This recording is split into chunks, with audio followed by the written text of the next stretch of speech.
Oh, hi all. Welcome back to the John Deere B restoration.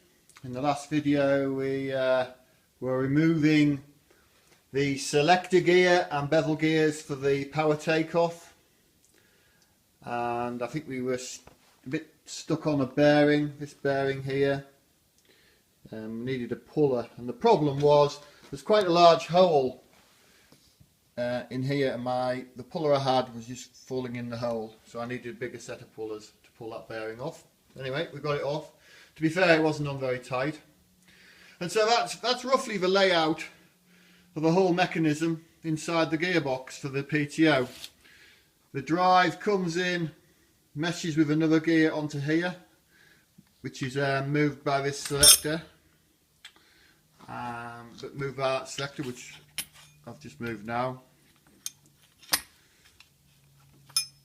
and therefore after that's in gear it drives this shaft. That cog there, that bevel gear there, is actually fixed to this shaft. The drive goes from this gear through to this one and then out to the PTO at the back of your tractor. So it's fairly simple, nothing complicated. I managed to find the ball that works on the detent in this selector. It had decided to shoot across the workshop floor, but I got it, found it, so that's good. And yeah, they're not very warm, those gears. To be fair, these PTOs probably get more work in the later lives of these tractors than in the early lives, because in the early lives there wasn't much PTO driven machinery. You had your balers and that, but from looking at old photographs it was more harrowing and pushing stuff around fields underneath these tractors and PTO work.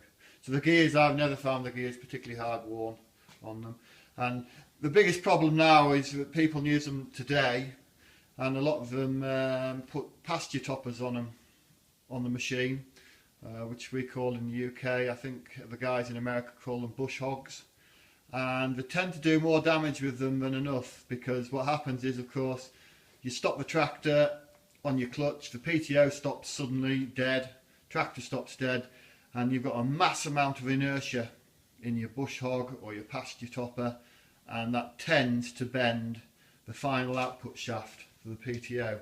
And on the floor here you'll see two I have there, and those are actually replacement PTO shafts, because I have two tractors where this shaft has got twisted badly because of that very same thing.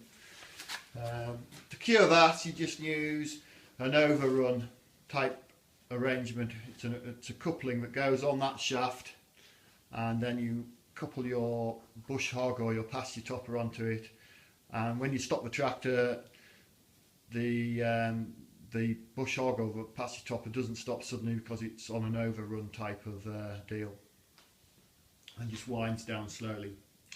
So yeah, so there's the main case. It's now, oh, blimey, that's bright. Can't see it too well with the light. It's now empty of everything. There's nothing much left in there. The only thing that's left, and which I will not be removing, is the oil filter canister laid in the crankcase side of the gearbox. I've never ever removed one, and I'm told they're an absolute so-and-so to remove, so I'm going to leave that one in place. It does need a little bit of addressing though. It has got badly, focus.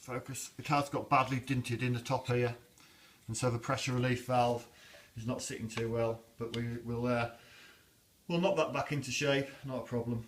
So yeah, so there's the main case, now empty and ready for pressure washing and shot blasting, and then ready for a nice green undercoat, not light grey as I used on the plough. So the next job, I think, is to move these two bits out of the way, the main case and chassis, and is to either take the back axle finally to bits, or have the take the pedestal to bits. I haven't quite decided yet. but you'll find out in the next video really. So hope that's all understandable. Oh, there's one thing we did find which is a little bit annoying, is that on the main case, as I say, because this is a early styled John Deere B, it only uses one quill on this side, and on this side it just puts the bearing, you put the bearing in from inside on the differential, and you put that like core plug deal in here. And fortunately, I don't know if we can see, but this core plug has got holes in it. I don't know if you're going to be able to see them holes with the light shining on it. Probably not. Oh, there they are. There. Those are holes. So I'm going to have to find another core plug. I very much doubt that Mr. John Deere still makes that part. But you never know. He makes a lot of these bits still. But I doubt he makes that bit. So there we go. Okay then. Thanks for looking. Bye.